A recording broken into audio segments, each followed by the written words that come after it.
Bismillahirrahmanirrahim. Assalamualaikum warahmatullahi wabarakatuh. Innal hamdalillah nahmaduhu wa nasta'inuhu wa nastaghfiruh wa na'udzu billahi min shururi anfusina wa min sayyiati a'malina. May yahdihillahu fala mudilla lahu wa may yudlil fala hadiya lahu. Asyhadu an la ilaha illallah wahdahu la syarika lahu wa asyhadu anna Muhammadan abduhu wa rasuluh sallallahu alaihi wa ala alihi wa man sara ala nahjih wa tamassaka bi sunnati ila yaumiddin wa salaman tasliman katsira. Ya ayyuhalladzina amanu taqullaha haqqa tuqatih wa la tamutunna illa wa antum muslimun. Ya ayyuhan nasu taqu rabbakumul ladzi khalaqakum min nafsin wahidah wa khalaqa minha zawjaha وبث منهما رجالا كثيرا ونساء واتقوا الله الذي تساءلون به والأرحام إن الله كان عليكم رقيبا. يا أيها الذين آمنوا اتقوا الله وقولوا قولا سديدا يصلح لكم أعمالكم ويغفر لكم ذنوبكم ومن يطع الله ورسوله فقد فاز فوزا عظيما. أما بعد فإن أصدق الحديث كتاب الله وخير الهدي هدي محمد صلى الله عليه وسلم وشر الأمور محدثاتها وكل محدثة بدعة وكل بدعة ضلالة وكل ضلالة في النار. Alhamdulillah, puji syukur hanya milik Allah Subhanahu wa taala. Allah Subhanahu wa taala senantiasa mencurahkan nikmat kepada seluruh makhluknya, dan itu tidak pernah terhenti walaupun hanya sekejap mata. Salawat beriringkan salam kepada Nabi kita tercinta, yakni Nabi Muhammad sallallahu alaihi wasallam. Di malam ini kita telah memasuki tanggal 26 Rajab 1447 Hijriah, bertepatan 14 Januari 2026 Masehi. Ini adalah di malam ini insyaallah ini pertemuan kita yang ke-16 di dalam pelajaran kita Lubabut Tafsir min Ibni Katsir. Di pertemuan kita sebelumnya alhamdulillah kita telah mempelajari 3 ayat dalam surah Al-Baqarah, yakni ayat 28, 29 dan 30, yang mana Allah Subhanahu wa taala di ayat 28 mengingkari kekufuran, padahal Allah telah menjadikan 2 kematian dan 2 kehidupan. Sebagaimana firman Allah Subhanahu wa taala, a'udzu billahi minasyaitonir rajim, kaifa takfuruna billahi wa kuntum amwatan fa ahyakum. Mengapa kamu kufur? Mengapa kamu kafir kepada Allah padahal kamu tadinya mati? Ini yang mati yang pertama. Tsumma yumitukum, yang pertama, mati yang pertama, fa ahyakum, kemudian dihidupkan, kehidupan yang pertama. Tsumma yumitukum, kemudian dimatikan kembali. Tsumma yuhyikum, kemudian dihidupkan kembali. Tsumma ilaihi turja'un, kemudian kepada kamilah, kepada Allah lah kita semua akan dikembalikan. Dan penafsirannya alhamdulillah, yang mana 2 kematian, yaitu yang pertama, mati yang pertama, yaitu manusia itu berasal dari tanah. Nabi Adam alaihissalam diciptakan dari tanah, kemudian dihidupkan setelah dibentuk dari tanah, ditiupkan ruh. Itu kematian dan kehidupan yang pertama. Adapun kematian yang kedua, yaitu kematian yang semua kita pasti mengalaminya, semuanya makhluk hidup semuanya pasti akan mengalami kematian, dan setelah itu dihidupkan kembali. Itulah kehidupan yang kedua, yang sebagaimana yang telah kita jelaskan di pertemuan kita yang lalu. Kemudian di ayat yang ke-29, yaitu Allah Subhanahu wa taala menciptakan semuanya itu untuk kita semuanya, untuk anak cucu Adam. Semua yang diciptakan di langit dan di bumi, semuanya itu untuk kemaslahatan kelangsungan hidup anak cucu Adam, kita semuanya. Allah Subhanahu wa taala menyebutkan, huwallazi khalaqa lakum ma fil ardi jami'a. Dialah Allah yang menjadikan segala sesuatu yang ada di bumi untukmu. Tsumma stawa ilas sama'i fasawwahunna sab'a samawat. Kemudian Allah berkehendak menuju langit dan dijadikannya 7 langit, dan Allah Subhanahu wa taala wa huwa bikulli syai'in alim, dan dia Maha mengetahui segala sesuatu. Jadi ayat sumastawa ila sama ini telah kita jelaskan maksudnya, bukan istiwa yang sebagaimana kita pahami, tetapi di dalam tafsir yang telah kita pelajari, yang pertama kali Allah ciptakan sebelum langit itu bumi. Kemudian Allah menuju ke langit, yang mana langit itu baru berupa dukhon, baru berupa asap. Belum ada langit-langit yang sebagaimana yang ada sekarang ini. Alhamdulillah itu telah kita pelajari di pertemuan kita yang lalu. Kemudian di ayat yang ke-30 ini tentang penciptaan Nabi Adam sebagai khalifah. Allah Subhanahu wa taala berfirman, wa iz qala rabbuka lil malaikati inni ja'ilun fil ardi khalifah. Dan ingatlah ketika Rabbmu berfirman kepada para malaikat, sesungguhnya aku hendak menjadikan seorang khalifah di muka bumi. Qalu ataj'alu fiha may yufsidu fiha wa yasfikud dima. Sesungguhnya aku hendak menjadikan seorang khalifah di permukaan bumi, yang mereka bertanya, para malaikat bertanya kepada Allah, mengapa engkau hendak menjadikan khalifah di bumi, yaitu orang yang akan membuat kerusakan, wa yasfikud dima, dan akan menumpahkan darah, wa nahnu nusabbihu bihamdika wa nuqaddisu lak, sementara kami adalah orang yang senantiasa memujimu, bertasbih kepadamu dengan memuji engkau dan mensucikan engkau.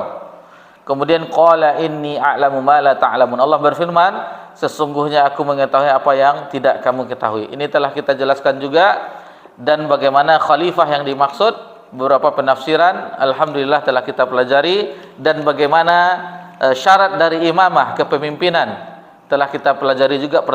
Pendapat dari Imam Qurtubi dinukilkan dalam tafsir ini, bagaimana cara memilih pemimpin di dalam Islam, itu telah kita pelajari di pekan yang lalu. Insyaallah di malam ini kita masuk ke pembahasan selanjutnya, ayat yang ke-31, 32, 33 di dalam surah Al-Baqarah. Mari kita sama-sama simak ayat tersebut. Tafadhal.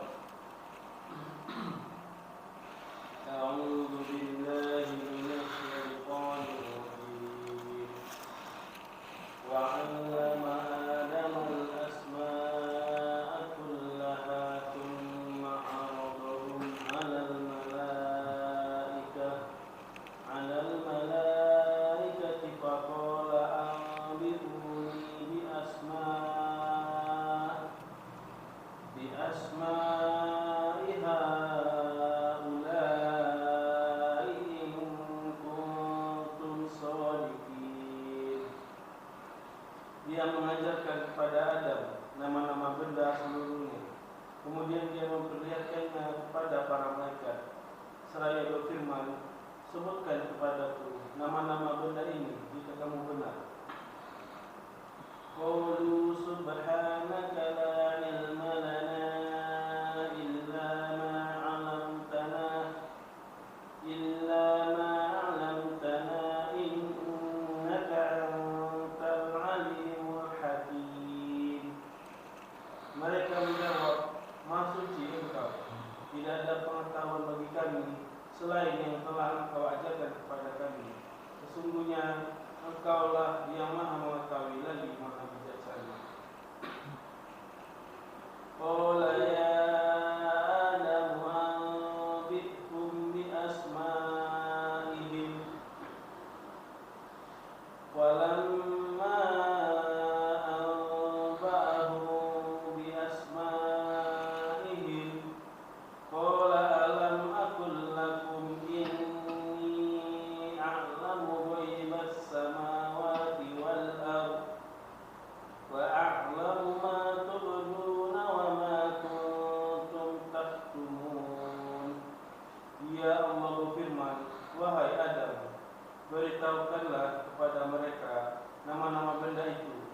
Setelah dia Adam menyebutkan nama-nama itu, dia berfirman, bukankah telah kukatakan kepadamu bahwa aku mengetahui rahasia langit dan bumi, dan aku mengetahui apa yang kamu nyatakan dan apa yang selalu kamu sembunyikan. Baik, barakallahu fiikum.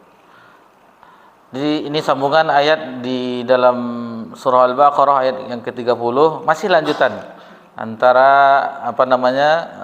perbincangan atau dialog ya antara Rabbuna Jalla wa Ala dengan malaikat di sisi Allah Subhanahu wa taala, yang mana Allah Subhanahu wa taala menyebutkan di ayat ini, ayat selanjutnya ayat 31 yang sebagaimana kita sama-sama dengarkan tadi, wa 'allama Adamal asma'a kullaha, dan Allah mengajarkan kepada Adam nama-nama benda seluruhnya, diajarkan oleh Allah Subhanahu wa taala.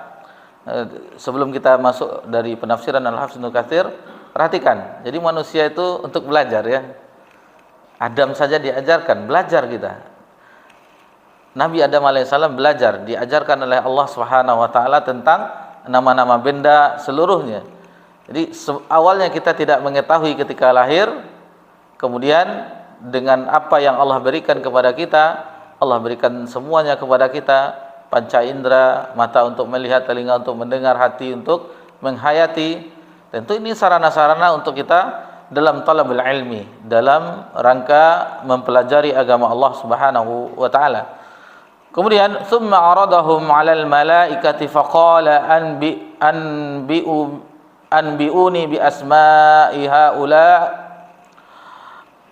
Kemudian mengumpulkannya kepada para malaikat, lalu Allah Ta'ala berfirman, sebutkanlah kepadaku nama benda-benda itu jika kamu memang orang-orang yang benar. Jadi bi asma'i haula, ketika itu Allah Subhanahu wa taala menguji para malaikat.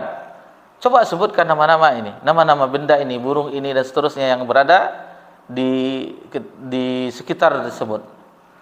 Jadi in kuntum shadiqin, jika kamu orang-orang yang benar, ditantang oleh Allah Subhanahu wa taala malaikat. Qalu, mereka menjawab para malaikat, subhanak, maha suci engkau ya Allah. Ini bagaimana Allah Subhanahu wa taala diagungkan, sebagaimana di ayat sebelumnya mereka bertasbih kepada Allah, memuji Allah, mensucikan Allah Subhanahu wa taala. La ilma lana illa ma 'allamtana. Ini bagaimana pengakuan malaikat. Jadi malaikat mengaku tidak ada yang kami ketahui, kami tidak mengetahui selain apa yang telah engkau ajarkan kepada kami. La ilma lana, tidak ada bagi kami ilmu, kami tidak mengetahui, kami jahil. Illa ma 'allamtana, kecuali yang telah engkau ajarkan. Jadi sama, kita sama-sama dilahirkan dalam keadaan sama-sama tidak bisa mengapa-ngapa, cuman hanya bisa merengek, menangis. Sebagaimana kita mempersaksikan dengan mata kepala kita, buah hati kita, itulah kita dahulu, hanya bisa menangis, sedikit-sedikit menangis, mau minum ASI menangis, mau mengganti pakaian atau popok menangis dan seterusnya. Hanya itu yang bisa. Sama, semuanya sama, dilahirkan dalam keadaan tidak mengetahui. Nah, jadi kitalah yang mau tidak kita untuk merubah diri kita dengan belajar. Nah, ini dia yang membedakan. Kita katakan, sering kita ulang-ulangi ketika mempelajari akidah Ahlussunnah, manhaj salaf. Manhaj salaf itu yang gencar untuk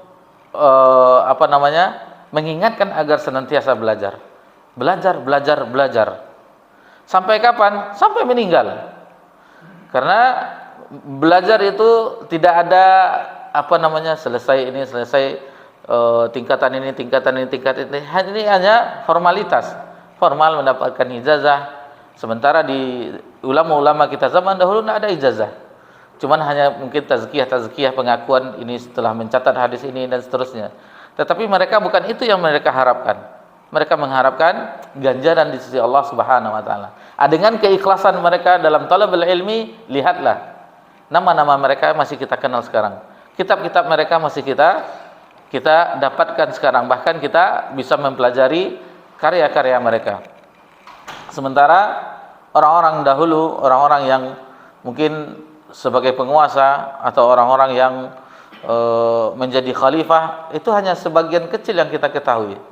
Seperti di Bani Umayyah mungkin ya, kita mengenal Umar bin Abdul Aziz, atau di Bani Abbasiyah kita mengenal Harun al-Rashid, tetapi yang lain-lainnya jarang sekali kita mengetahuinya, kecuali bagi yang mempelajari sirah dari zaman Nabi sampai ke ke zaman bani-bani seterusnya. Siapa saja penguasa dari Bani Umayyah, siapa saja penguasa dari Bani Abbasiyah dan seterusnya sampai ke Turki Utsmani, Ottoman yang kita kenal yang belakangan yang terakhir. Itu kita tidak mengetahui siapa mereka, kecuali yang terakhir adalah Kemal Atatürk. Terakhir ya. Akhirnya yang membuat sistem kekhalifahan diganti dengan sistem sekuler. Ikhwani fi din azakumullah. Lalu di penghujung ayat, innaka antal alimul hakim. Jadi sesungguhnya engkau adalah yang maha mengetahui dan lagi maha bijaksana. Di ayat yang ke-33, ya Adamu anbi'u bi asma'ihim. Allah berfirman, wahai Adam. Jadi diperintahkan kepada Adam, beritahukan kepada mereka nama-nama benda itu. Jadi seolah-olah di dalam ayat ini Allah menunjukkan, ini Adam mengetahui nama-nama benda tersebut. Sementara engkau wahai malaikat, kalian wahai malaikat tidak mengetahuinya. Adam mengetahuinya. Falamma amba'ahum bi asma'ihim qala alam aqul lakum inni a'lamu ghaibas samawati wal ard. Allah berfirman, bukankah sudah kukatakan kepadamu bahwa sesungguhnya aku mengetahui rahasia langit dan bumi, wa a'lamu ma tubduna wa ma kuntum taktumun, dan mengetahui apa yang kamu lahirkan dan apa yang kamu sembunyikan. Jadi semua Allah mengetahui, baik itu yang tampak maupun yang tidak tampak, yang dinampakkan walaupun yang tersembunyi, yang terbetik di dalam hati, itu semuanya Allah mengetahuinya. Jadi pada ayat ini Allah Subhanahu wa taala menyebutkan kemuliaan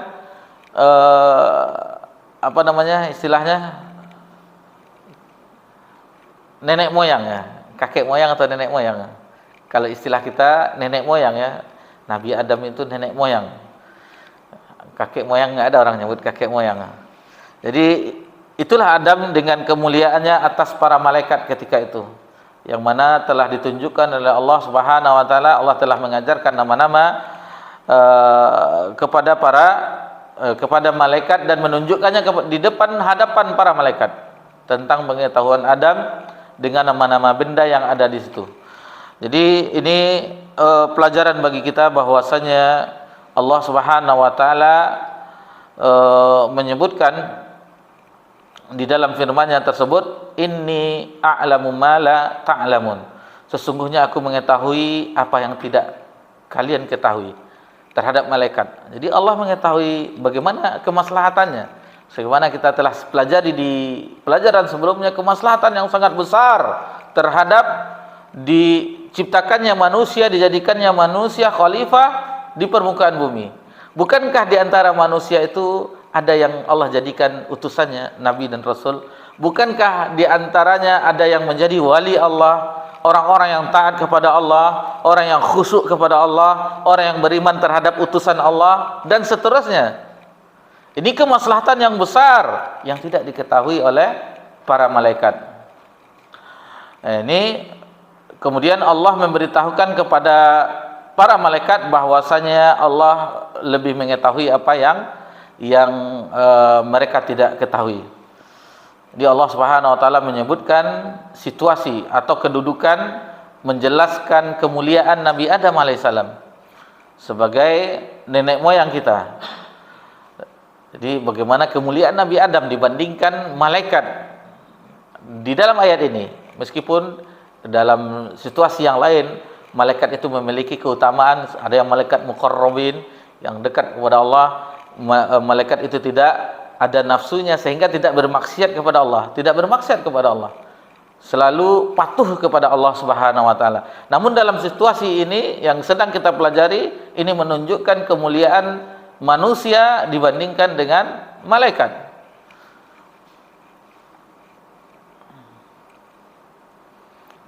Dengan apa diutamakan? Yaitu dengan ilmu. Diajarkan ilmu, nama-nama benda seluruhnya. Wa'alama Adamal asma'a kullaha. Dan Allah mengajarkan kepada Adam nama-nama benda seluruhnya, diajarkan. Di sebagaimana kita waktu dahulu tidak tahu kita bacaan huruf-huruf ini, tidak tahu kita. Membaca Al-Quran ini kita tidak tahu. Setelah belajar alhamdulillah baru kita bisa mengetahuinya. Allah mengajari Adam nama segala benda baik zat, sifat maupun af'alnya, perbuatannya, sebagaimana yang dikatakan Ibnu Abbas, yaitu dengan nama segala dan af'alnya, perbuatannya, baik yang besar maupun yang kecil. Oleh karena itu Allah Subhanahu wa taala berfirman masih di ayat tersebut, "Tsumma 'aradahum 'alal malaikah." Kemudian dia mengumpulkannya kepada para malaikat, yakni memperlihatkan nama-nama itu sebagaimana yang dikatakan oleh Abdul Razzaq, Ma'mar dari Qatadah. Kemudian Allah mengumpulkan nama-nama tersebut kepada para malaikat. Faqala anbi'uni bi asma'i haula in kuntum shadiqin. Lalu Allah Subhanahu wa taala berfirman, sebutkanlah kepadaku nama benda-benda tersebut jika kamu memang orang-orang yang benar. In kuntum shadiqin, jika kamu memang orang yang benar. Maksudnya di sini sebagaimana ditafsirkan oleh Ibnu Abbas, Ad-Dhahak, ulama tafsir, yaitu maksudnya in kuntum shadiqin, jika kamu memang orang yang benar, jika kalian memang mengetahui bahwa aku tidak menjadikan khalifah di muka bumi ini. Nah, ini yang dimaksudkan oleh Allah, in kuntum shadiqin, jika kamu orang-orang yang benar. Jadi maksudnya kata Ibnu Abbas, jika kalian memang mengetahui bahwa aku, kata Allah, tidak menjadikan khalifah di muka bumi ini. Kemudian As-Suddi, jadi ini ulama tafsir yang dinukilkan oleh Hafiz Ibnu Katsir, Ibnu Abbas, Murrah, Ibnu Mas'ud, dan dari beberapa orang sahabat, jika kalian benar bahwa anak cucu Adam itu akan membuat kerusakan di muka bumi dan menumpahkan darah. Nah, jadi prasangka mereka menyebutkan dugaan awalnya, jika ada diciptakan Adam sebagai khalifah di permukaan bumi, sebagaimana ayat itu, engkau menjadikan sesuatu yang akan melakukan kerusakan di permukaan bumi dan menumpahkan darah. Itu asumsi para malaikat di awalnya. Kemudian dengan ayat-ayat yang telah kita pelajari, akhirnya mereka mengakuinya, maka memuji Allah. Qalu subhanak, maha suci engkau ya Allah, la ilma lana illa ma 'allamtana. Kemudian Ibnu Jarir At-Tabari sebagaimana dinukilkan di sini mengatakan, pendapat yang paling tepat dalam hal ini adalah penafsiran Ibnu Abbas dan yang sependapat dengannya, yaitu Allah berfirman, sebutkanlah nama-nama benda yang telah aku perlihatkan kepada kalian, wahai para malaikat. Mengapa engkau hendak menjadikan khalifah di muka bumi ini orang yang akan melakukan kerusakan padanya dan menumpahkan darah, yaitu dari kalangan selain kami, padahal kami senantiasa bertasbih dan memujimu. Nah, jadi seolah-olah padahal kami telah memujimu, bertasbih denganmu, kenapa diciptakan makhluk yang lain yang akan melakukan kerusakan dan penumpahan darah? Padahal kami senantiasa bertasbih dan memujimu. Nah, ini anggapan para malaikat. Lalu disebutkan di sini, jika ucapan kalian benar tersebut, apa yang kalian sebutkan itu benar, bahwa aku menciptakan khalifah di muka bumi ini sebagaimana dari golongan kalian ini, maka ia dan semua keturunan akan durhaka kepadaku, membuat kerusakan dan menumpahkan darah. Dan jika aku menjadikan kalian sebagai khalifah di muka bumi, maka kalian akan senantiasa mentaatiku, mengikuti semua perintahku, serta menyucikan diriku. Maka jika kalian tidak mengetahui nama-nama benda yang telah aku perlihatkan kepada kalian, padahal kalian telah menyaksikannya, berarti kalian lebih tidak mengetahui akan sesuatu yang belum ada dari apa-apa yang nanti bakal terjadi. Jadi Allah membungkam malaikat, yang mana malaikat berasumsi bahwasanya engkau akan menciptakan sebuah makhluk atau makhluk yang akan menempati bumi, khalifah di bumi, yang melakukan perusakan dan menumpahkan darah. Lalu di ayat ini disebutkan penafsirannya, kata Ibnu Abbas, sementara benda-benda, nama benda ini saja kamu tidak mengetahui, lalu bagaimana kalian akan mengetahui bahwasanya makhluk yang akan menempati bumi melakukan penumpahan darah, melakukan kerusakan di permukaan bumi. Yang belum terjadi, engkau telah menerka-nerkanya. Kalian telah menerka-nerkanya, wahai para malaikat. Sementara nama-nama benda sekitar yang setiap saat dilihat, kalian tidak mengetahuinya. Nah, ini bagaimana argumen malaikat itu lemah. Nama-nama yang misalnya kita belum tahu, misalnya ini tonggak mic, contohnya malaikat tidak tahu. Ini mikrofon malaikat tidak tahu. Contohnya ya, waktu itu belum benda-benda di sekitar. Padahal di situ di tafsir yang lain disebutkan ada nama-nama burung, benda-benda yang lain yang terdapat di sekitar itu disebutkan ini apa namanya, ini apa namanya. Para malaikat tidak bisa menjawabnya. Sementara ketika Adam diperintahkan oleh Allah, Adam sebutkan nama-nama yang ada di sekitar ini, dan Nabi Adam alaihissalam itu menjawab semuanya.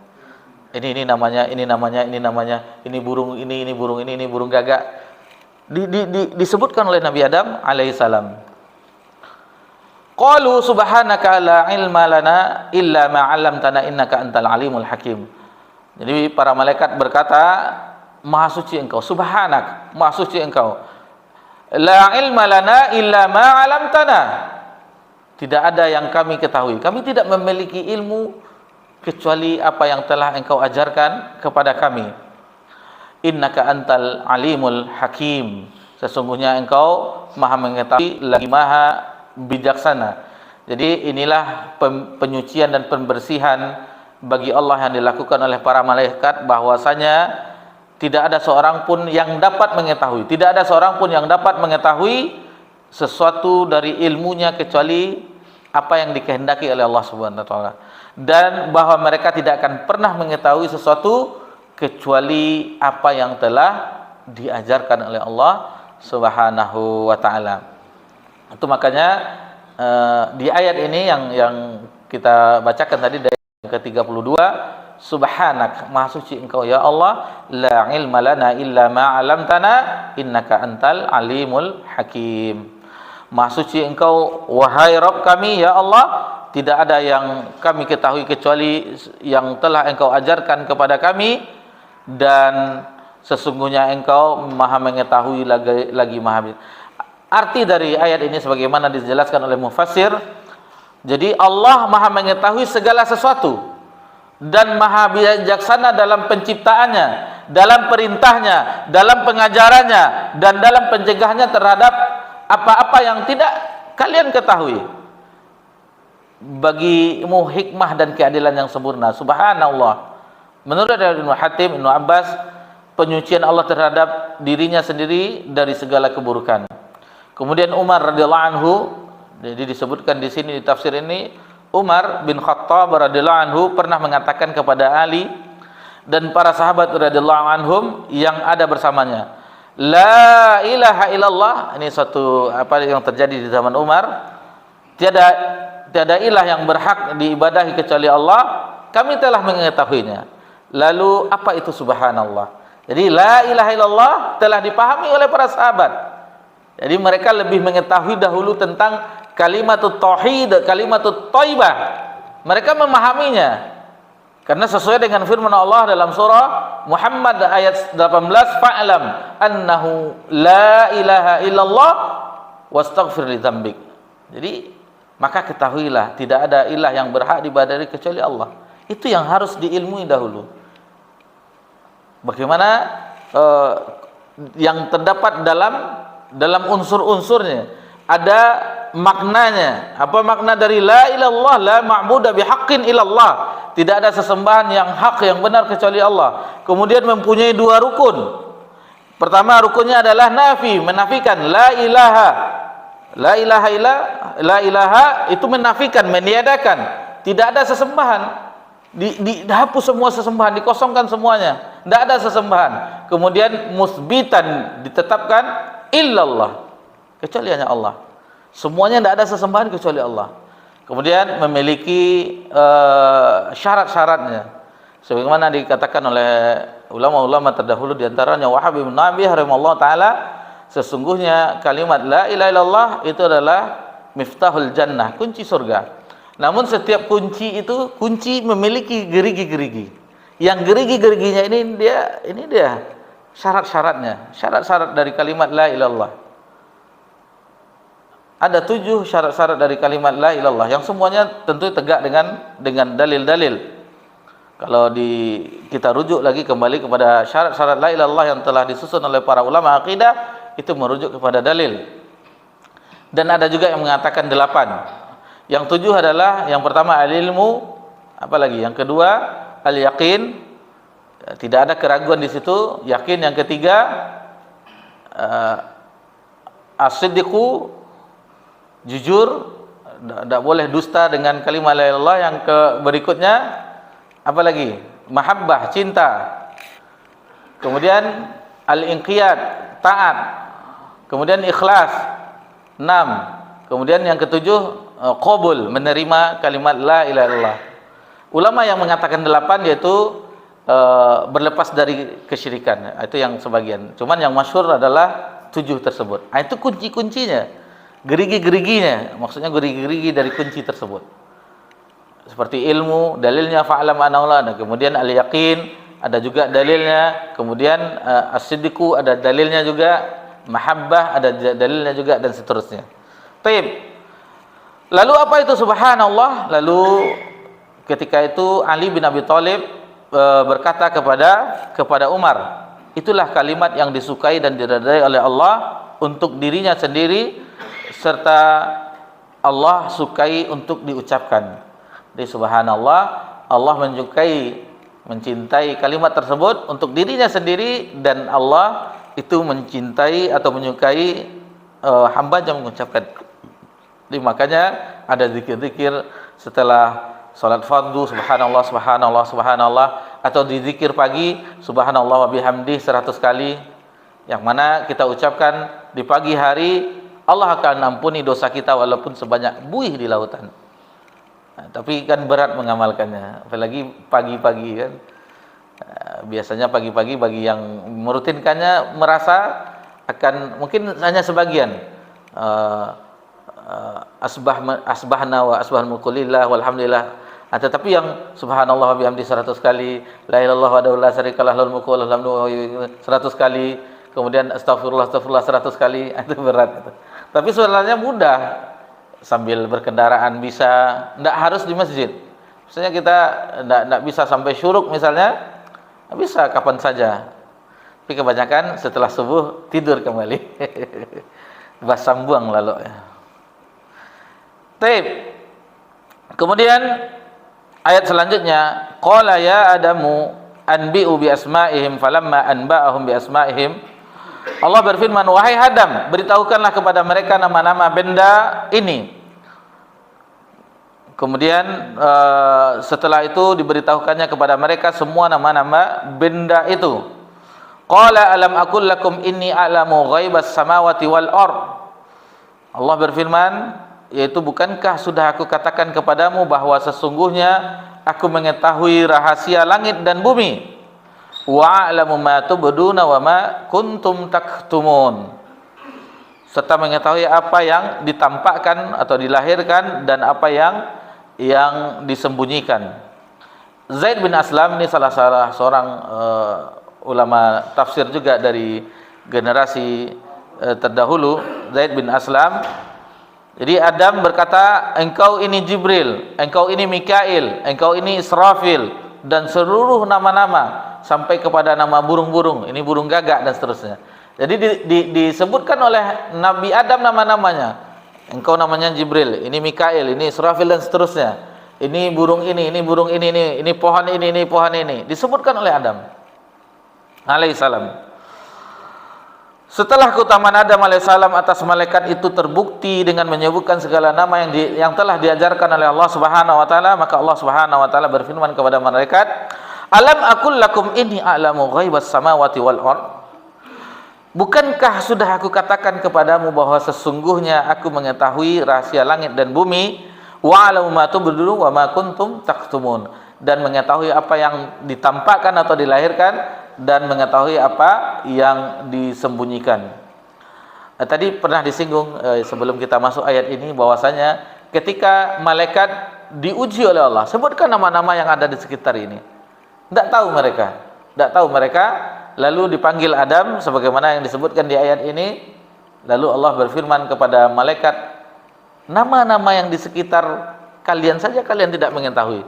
Lalu bagaimana kalian akan mengetahui aku akan menjadikan khalifah di permukaan bumi yang belum terjadi? Kalian telah berasumsi bahwasanya yang akan aku ciptakan, yang akan aku jadikan khalifah di permukaan bumi yaitu sesuatu yang akan melakukan kerusakan dan menumpahkan darah. Nama-nama saja kalian tidak mengetahui, nama yang di sekitar kalian. Apalagi kalian beranggapan bahwa aku akan menciptakan sesuatu yang menumpahkan darah dan melakukan kerusakan. Itu makanya ketika itu dijawab oleh malaikat, subhanak, maha suci engkau, la ilma lana illa ma 'allamtana, kami tidak mengetahui kecuali apa yang telah engkau ajarkan kepada kami. Kemudian Ibnu Jarir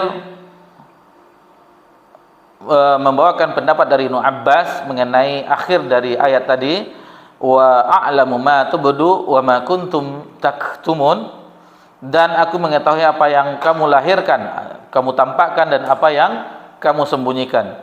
Yaitu selain pengetahuanku mengenai segala hal yang gaib di langit dan di bumi, aku juga mengetahui apa yang kalian nyatakan melalui lisan kalian dan apa yang kalian sembunyikan dariku, baik itu apa yang kalian sembunyikan atau yang kalian perlihatkan secara terang-terangan. Jadi yang mereka tampakkan melalui lisan mereka adalah ucapan, ataj'alu fiha may yufsidu fiha. Nah, itu yang dinampakkan. Jadi malaikat pernah menyebutkan ini di ayat sebelumnya, yaitu di dalam surah Al-Baqarah ayat yang ke-30, ataj'alu fiha may yufsidu fiha wa yasfikud dima. Mengapa engkau hendak menjadikan khalifah di muka bumi yang membuat kerusakan padanya dan akan melakukan penumpahan darah? Sedangkan yang dimaksudkan dengan apa yang mereka sembunyikan ialah apa yang disembunyikan oleh iblis. Nah, jadi ini iblis menyembunyikan untuk menyalahi perintah Allah dan angkuh untuk mentaati Allah Subhanahu wa taala.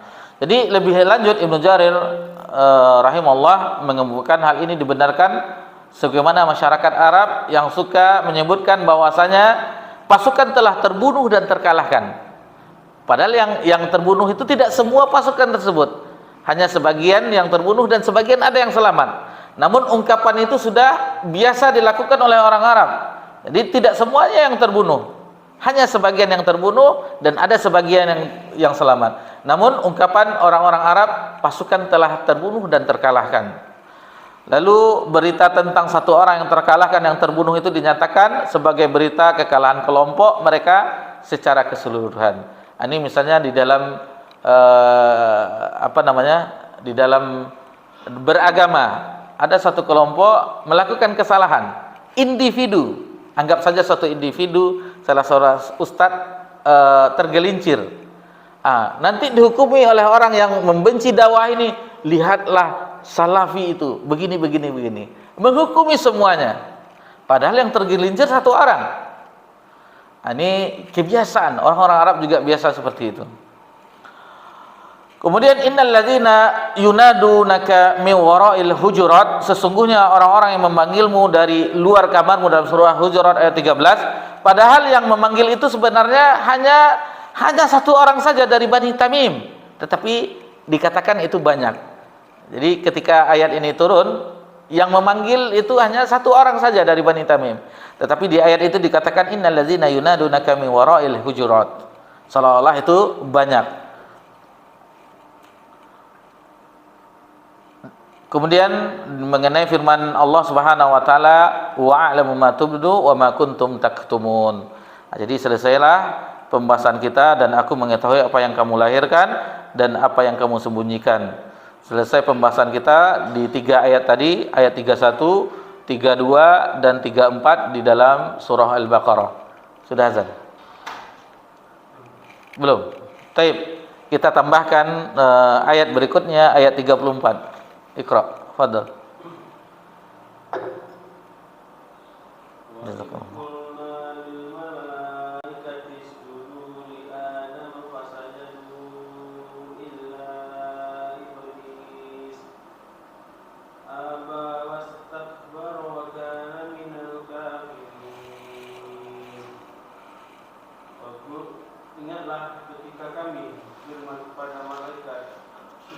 kamu kepada Adam, maka mereka pun sujud kecuali iblis yang menolaknya dengan menyombongkan diri, dan dia termasuk golongan kafir. Jadi ini yang wa'lamu ma tubdu wa ma kuntum taktumun, apa yang engkau tampakkan, yang lahirkan, dan apa yang disembunyikan. Yang ditampakkan telah disebutkan di ayat sebelumnya di dalam surah Al-Baqarah ayat yang ke-30. Ataj'alu fiha ma yufsidu fiha wa yasfikud dima. Apakah mengapa engkau mau menjadikan sesuatu khalifah di permukaan bumi yang mereka melakukan kerusakan dan penumpahan darah? Ini yang nampak karena diucapkan oleh malaikat. Adapun yang tidak tampak, ini ayatnya, yaitu terhadap pembangkangan iblis. Karena iblis belum menampakkan ketika itu. Iblis menampakkannya ketika telah ditiupkan ruh terhadap Adam. Sebagaimana setelah Adam ditiupkan ruh, ini ayatnya menjelaskan ayat 34, wa iz qulna lil malaikati isjudu li adama fasajadu illa iblis aba wastakbara wa kana minal kafirin. Dan ingatlah ketika kami berfirman kepada para malaikat, fasajadu, sujudlah. Jadi sujudlah kepada Adam, maka sujudlah semuanya illa iblis, kecuali iblis. Kenapa dia aba? Dia enggan, wastakbara, dan sombong, wa kana minal kafirin. Dan iblis itu termasuk golongan orang-orang yang kafir. Taib, kita dengarkan azan, kumandang azan Isya. Insyaallah setelah itu kita lanjutkan pembahasan di ayat yang ke-34. Tafadhal.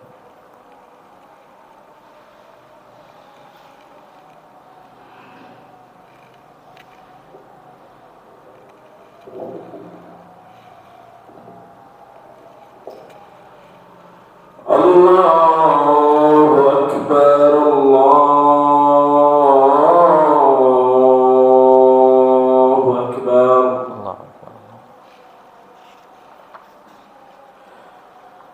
Allahu Akbar, Allahu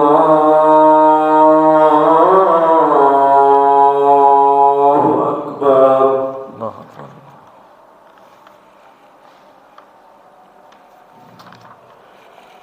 Asyhadu an la ilaha illallah.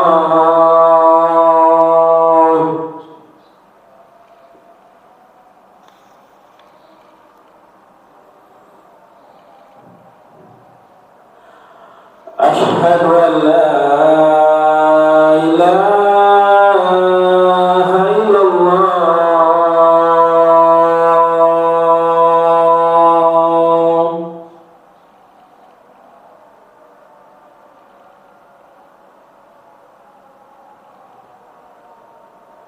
Asyhadu anna Muhammadar Rasulullah.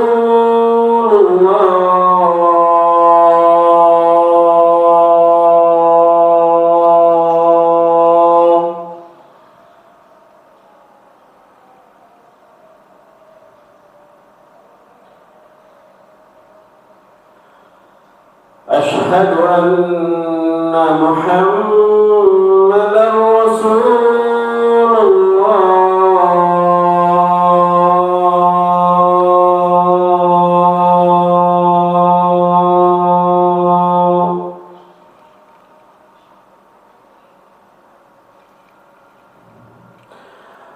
Halas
Alhamdulillah, wassalatu wassalamu ala Rasulillah, amma ba'd. Tadi kita telah bacakan dan terjemahan dari firman Allah dalam surah Al-Baqarah ayat 34. Jadi wa iz qulna lil malaikati isjudu li adama fasajadu illa iblis aba wastakbara wa kana minal kafirin. Dan ingatlah ketika kami berfirman kepada para malaikat agar sujud, diperintahkan sujud kepada Adam, fasajadu, semuanya sujud, illa iblis, kecuali iblis, karena iblis aba wastakbara wa kana minal kafirin, dia enggan dan takabur, sombong, dan sesungguhnya iblis itu termasuk dari golongan orang-orang yang kafir. Ayat ini menunjukkan bagi kita bahwasanya bagaimana Allah Subhanahu wa taala memuliakan Nabi Adam alaihissalam dan anak keturunannya, anak cucu Adam semuanya dimuliakan oleh Allah Subhanahu wa taala. Karena di ayat ini Allah Subhanahu wa taala memberitahukan bahwasanya Allah telah memerintahkan malaikat untuk sujud kepada Adam tanpa kecuali ini, termasuk di situ iblis. Kenapa iblis termasuk juga? Karena iblis sudah menyamai, ketika itu posisinya telah menyamai malaikat. Bahkan iblis yang menjadi imamnya ketika beribadah kepada Allah Subhanahu wa taala. Jadi iblis itu ketika di sorga, sebelum diciptakannya Adam, dialah yang memimpinnya, dia imamnya. Meskipun dari segi penciptaan dari api, malaikat dari cahaya, dari nur, tetapi amalannya dan seterusnya itu sudah menyamai malaikat, sudah menyamai golongan malaikat. Itu makanya iblis termasuk juga diperintahkan untuk sujud kepada Adam. Selain malaikat juga iblis termasuk. Dan begitu juga apa yang diperintahkan kepada malaikat dan apa yang dilarang itu juga termasuk terhadap iblis. Mengenai pembahasan ini, kata Al-Hafiz Ibnu Katsir, ini insyaallah panjang lebarnya akan dibahas di dalam surah Al-Kahfi ayat 50. Pada ayat fasajadu illa iblis kana minal jinni fasaqa an amri rabbih, maka bersujudlah mereka kecuali iblis, ia adalah dari golongan jin, maka ia mendurhakai perintah Rabb-nya. Ini yang disebutkan oleh Al-Hafiz Ibnu Katsir. Nanti panjang lebarnya kita bicarakan di penafsiran dalam surah Al-Kahfi ayat 50. Kita intip. Jadi jangan tunggu dulu, kita intip sekarang. Dalam surah Al-Kahfi ayat 50 Allah Subhanahu wa taala berfirman, "Wa idz qulna lil malaikati isjudu li adama fasajadu illa iblis kana minal jinni fafasaqa an amri rabbih." Dan ingatlah ketika kami berfirman kepada para malaikat, sujudlah kalian kepada Adam, maka sujudlah semuanya, sujud mereka kecuali iblis, kana minal jinni, karena iblis itu adalah dari golongan jin, fafasaqa an amri rabbih, dia adalah dari golongan jin, maka ia mendurhakai perintah Rabb-nya. Afatattakhizunahu wa dzurriyyatahu awliya, patutkah kamu mengambil dia dan teman-temannya sebagai pemimpin selain diriku, min duni, selain diriku, wahum lakum aduun bi'saliz zalimina badala, sedangkan mereka adalah musuh kalian, amat buruklah iblis itu sebagai pengganti dari Allah bagi orang-orang yang zalim. Jadi disebutkan di sini oleh Hafiz Ibnu Katsir bahwasanya Allah Subhanahu wa taala berfirman mengingatkan anak cucu Adam, mengingatkan kita semuanya akan permusuhan iblis kepada kita semuanya, anak cucu Adam, dan kepada kakek moyang kita sebelumnya, yaitu kepada Adam alaihi salam.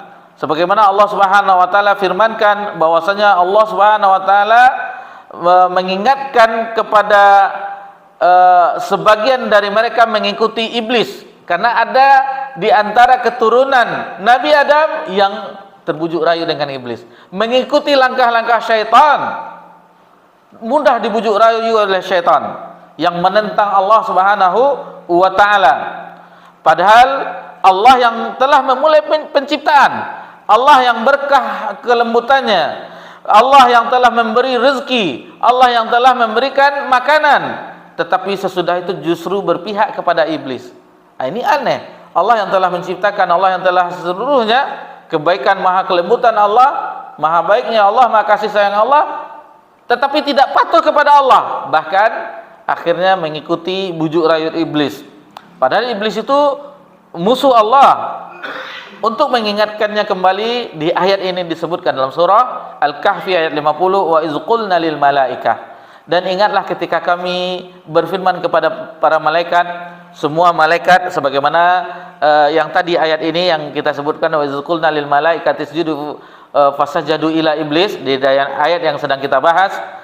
Kemudian usjudu li Adam, sujudlah kalian kepada Adam, yaitu sujud penghormatan. Ini sujud ini maksudnya sujud penghormatan dengan maksud pengakuan atau kelebihan atau kemuliaan yang dimilikinya. Jadi bukan sujud ibadah sebagaimana ada syubhat nih, kenapa iblis tidak mau sujud kepada Adam? Karena iblis itu ahlu tauhid. Bertauhid, hanya sujud kepada Allah saja, nggak mau kepada makhluk. Padahal sujud yang dimaksud itu adalah sujud penghormatan, bukan sujud ibadah. Dan bahkan yang memerintahkan Allah, seandainya iblis itu bertauhid, tentunya iblis akan patuh terhadap perintah Allah Subhanahu wa taala.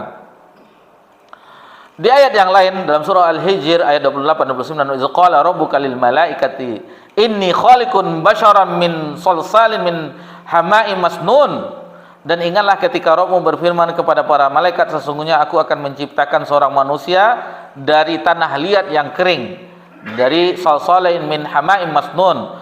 Fa idza sawaituhu wa nafakhtu fihi min ruhi faqa'u lahu sajidin. Maka apabila aku telah menyempurnakan kejadiannya dan telah meniupkan ke dalamnya ruh penciptaanku, maka tunduklah kalian kepadanya dengan bersujud. Dalam surah Al-Hijr ayat 28 dalam 29, fasajadu illa iblisa kana minal jin, sebagaimana yang ayat yang sedang kita bahas dalam surah Al-Kahfi ayat 50, maka sujudlah mereka kecuali iblis, dia adalah dari golongan jin.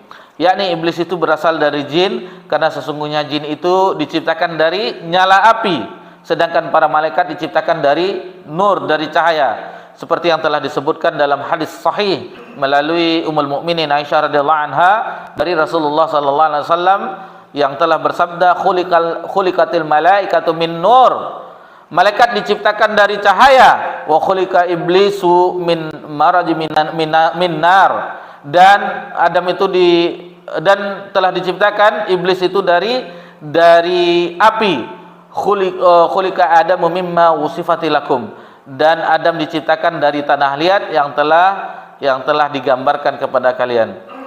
Jadi di sini disebutkan, maka apabila saat kejadiannya telah tiba, masing-masingnya sudah ya sesuai dengan yang telah disebutkan, iblis durhaka kepada perintah Allah dan menentangnya. Ini ternyata memang sengaja ditunda oleh Hafiz Ibnu Katsir. Ternyata panjang pembahasannya. Sudah di scroll belum selesai juga. Jadi kita cukupkan, nanti insyaallah di surah Al-Kahfi ayat 50 kita bahas. Yang penting kita sudah intip sedikit. Memang benar. Jadi beliau sudah mengingatkan kemarin. Nanti pembahasannya panjang lebar diuraikan pada penafsiran dalam surah Al-Kahfi ayat 50. Cuman kan kita ingin tahu kan, diintip-intip dan sedikit pembahasannya rupanya panjang. Baik, kembali kita ke dalam surah Al-Baqarah. Ibnu Jarir meriwayatkan dari Hasan Al-Basri rahimahullah taala, iblis itu bukan dari golongan malaikat. Tadi telah disinggung juga di sini dalam surah Al-Kahfi ayat 50, iblis adalah bangsa jin, sebagaimana Adam adalah asli bangsa manusia. Kemudian hal yang sama juga disebutkan oleh Abdurrahman bin Zaid bin Aslam, wa iz qulna lil malaikati isjudu li Adam, dan ingatlah ketika kami berfirman kepada para malaikat, bersujudlah kepada Adam. Qatadah mengatakan ketaatan itu untuk Allah. Jadi ketaatan itu untuk Allah. Sedangkan sujud yang ditujukan untuk Nabi Adam itu adalah untuk memuliakan Adam. Bukan untuk yang kita katakan ibadah. Dengan menyuruh para malaikat, Allah perintahkan untuk sujud kepada Adam. Jadi sebagian orang ini sujud yang dimaksud adalah sujud penghormatan, sujud kemuliaan, penghargaan. Jadi untuk memuliakan. Sebagaimana ini juga pernah terjadi di zaman Nabi Yusuf alaihissalam, yang Allah sebutkan wa rafa'a abawaihi 'alal 'arsy wa kharru lahu sujjada. Ketika Nabi Yusuf telah lama berpisah dengan ayahnya Nabi Yakub alaihissalam dan saudara laki-lakinya yang 10 orang, akhirnya dengan kisah yang panjang kita sebutkan, banyak kisah yang indah, akhirnya itu dipertemukan kembali. Lalu ketika itu Nabi Yusuf menaikkan kedua orang tuanya, ibu bapaknya dinaikkannya ke singgasana, dan semuanya mereka anak-anaknya itu sujud. Ini sujud bukan sujud ketaatan, sujud ibadah yang kita ketahui, tetapi untuk memuliakan. Jadi ini adalah merupakan syariat dari umat-umat terdahulu. Sebelum syariat Nabi Muhammad SAW itu dalam bentuk penghormatan, dalam bentuk pemuliaan. Namun cara ini dihapus dengan syariat Nabi Muhammad SAW. Pernah terjadi di zaman Nabi SAW, yakni Muaz bin Jabal radhiyallahu anhu ketika diutus ke Syam. Lalu di Syam, Muaz bin Jabal melihat orang-orang sujud kepada pendeta-pendeta, rahib-rahib sujud untuk penghormatan. Lalu ketika Muaz kembali ke Madinah dari Syam, baru sampai berjumpa dengan Nabi SAW, langsung sujud kepada Nabi SAW. Lalu ketika itu diingkari oleh Nabi SAW, kata Muaz bin Jabal, engkau wahai ya Rasulullah lebih berhak untuk dijadikan tempat sujud. Maka Nabi SAW bersabda, la, tidak boleh, tidak, kata Nabi SAW. Lau kunta amiran basharan ayyasjuda li basharin la amartum imra'atah an tasjuda li zawjiha min izamil haqqi 'alaiha. Jika seandainya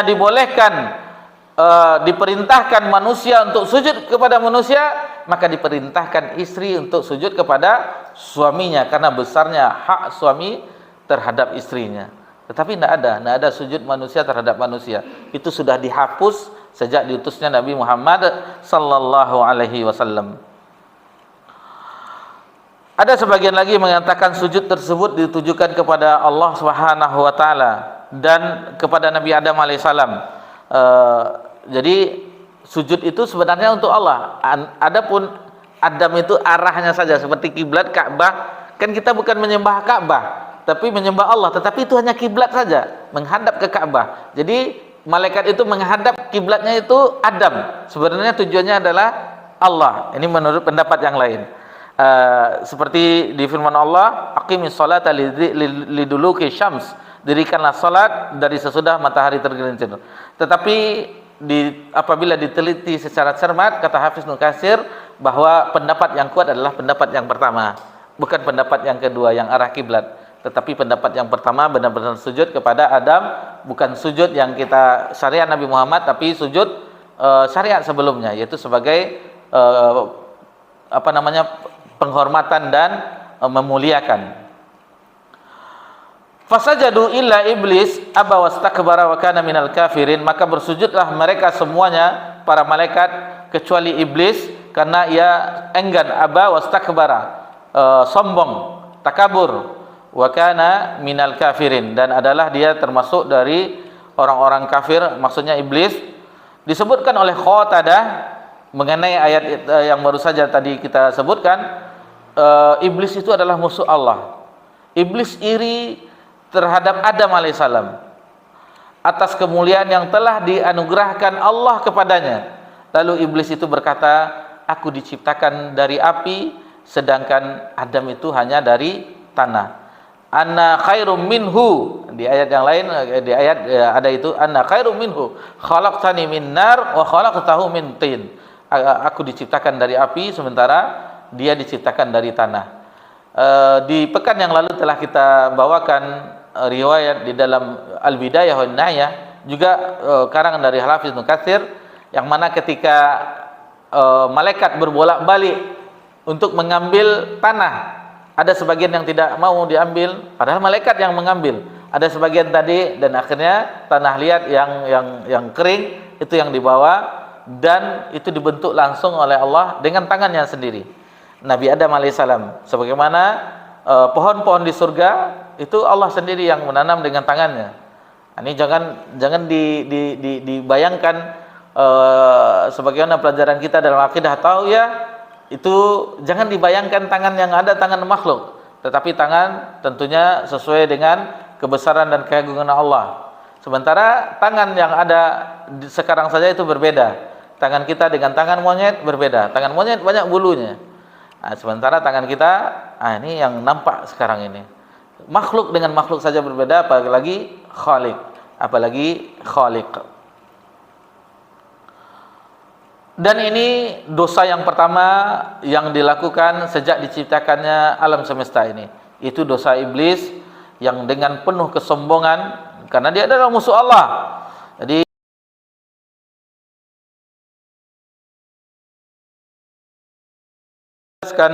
la yadkhul jannata man kana fi qalbi mithqalu habbatin min khardalin min kibir.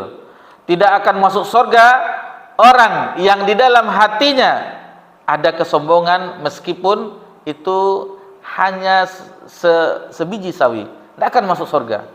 Ini perhatikan diri kita, jangan sampai ada kesombongan. Jangan sampai ada kesombongan. Sebagaimana Nabi menjelaskan, la yadkhul jannata man kana fi qalbihi mithqalu habbatin min khardalin min kibir. Dan di dalam hati iblis itu terdapat kesombongan, terdapat kekufuran dan keingkaran yang menyebabkan ia terusir dan terjauh dari rahmat Allah. Maksudnya terjauh dari rahmat Allah yaitu dilaknat oleh Allah. Laknat adalah dijauhkan dari rahmat Allah Subhanahu wa taala. Dan hadirat dari ilahi itu dijauhkan. Sebagian mufassir, ulama tafsir mengatakan firman Allah wa kana minal kafirin, dan iblis itu termasuk golongan orang kafir. Artinya iblis termasuk golongan orang kafir disebabkan karena penolakannya. Ketika diperintahkan sujud, dia menolak sujud kepada Nabi Adam alaihissalam. Wa fakana minal mughraqin, dalam surat Hud, fakana minal mughraqin, maka jadilah anak itu termasuk orang-orang yang ditenggelamkan. Ini mengenai kisah Nabi Nuh, yang mana anaknya ditenggelamkan pada musibah atau bencana, ya, apa namanya itu? Musibah. Bukan ya, azab lah namanya itu, untuk menghilangkan semuanya, kecuali yang bagi yang naik ke Bahtera Nuh. Jadi teringat bagi kita bahwasanya sunnah Nabi itu ibarat Bahtera Nuh. Barang siapa yang menaikinya maka dia akan selamat. Barang siapa yang berpegang dengan sunnah Nabi SAW, maka dia akan selamat, sebagaimana selamatnya kaum Nuh ketika menaiki Bahtera Nuh. Demikian juga firman Allah Subhanahu wa taala, fatakuna minadh dhalimin, dalam surah Al-Baqarah ayat 35, yang menjadikan kalian berdua termasuk orang yang zalim. Ini nanti insyaallah akan dibahas, karena telah melanggar perintah Allah, jangan dekati pohon ini, tetapi didekati, sehingga fatakuna minadh dhalimin. Nanti insyaallah akan kita lewati ayatnya, mungkin bukan di pertemuan sekarang, pertemuan yang akan datang insyaallah. Bitaiha faqrin wal matayal ka'annaha, di padang tandus yang menyesatkan, sedangkan tunggangan seakan burung qatak yang sedih. Qatak hazan, burung yang sedih. Qad kanat firaqan buyuduha, yang dahulunya induknya pun adalah anak yang baru menetas dari telurnya. Jadi maksudnya pernah menjadi. Kemudian Ibnu Mufawraq mengatakan pengertiannya bahwa iblis dalam pengetahuan Allah termasuk golongan orang-orang kafir. Inilah pendapat yang ditarjih oleh Imam Al-Qurtubi. Kemudian Ar-Razi dan ulama yang lainnya menyebutkan dua pendapat para ulama, apakah diperintahkan bersujud kepada Adam itu khusus para malaikat bumi atau termasuk malaikat langit. Apakah itu malaikat bumi saja atau malaikat langit? Maka yang benar adalah kedua-duanya, bersifat umum, baik itu malaikat langit dan malaikat bumi. fasajadal malaikatu kulluhum ajmauna illa iblis. Karena di ayat yang lain disebutkan dalam surah Al-Hijr ayat 30, maka bersujudlah para malaikat itu semuanya. Fasajadal malaikatu kulluhum, maka bersujudlah malaikat itu semuanya, kulluhum ajmaun illa iblis, kecuali iblis.